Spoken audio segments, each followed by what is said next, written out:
Good morning, ma'am. Good morning, everyone. Today, introduce video about myself. Hi, my name is Rebecca Daguman Tumaroy. I'm 22 years old. I live in Sibutad, Zamboanga del Norte.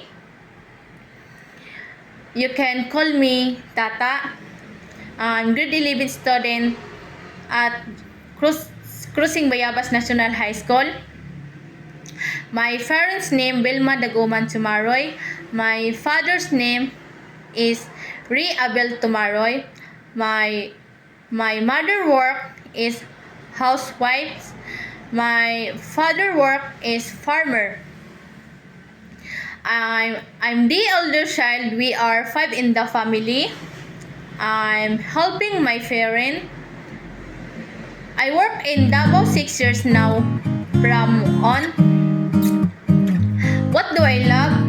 I love cooking, chicken adobo and cleaning, studying and watching TV and singing.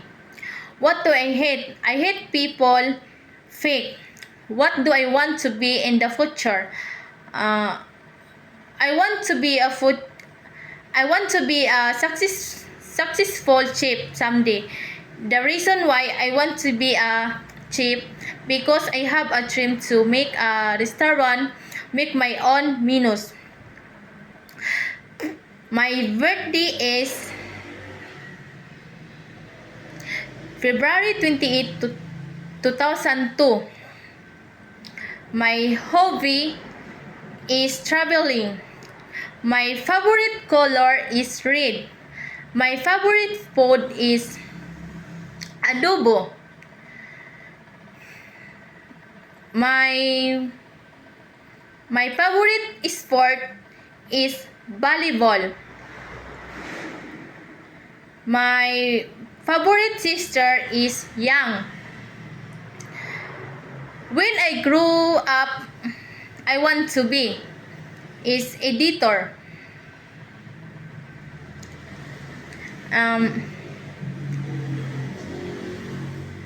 For me, always support my family and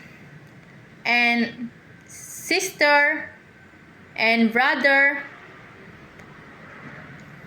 and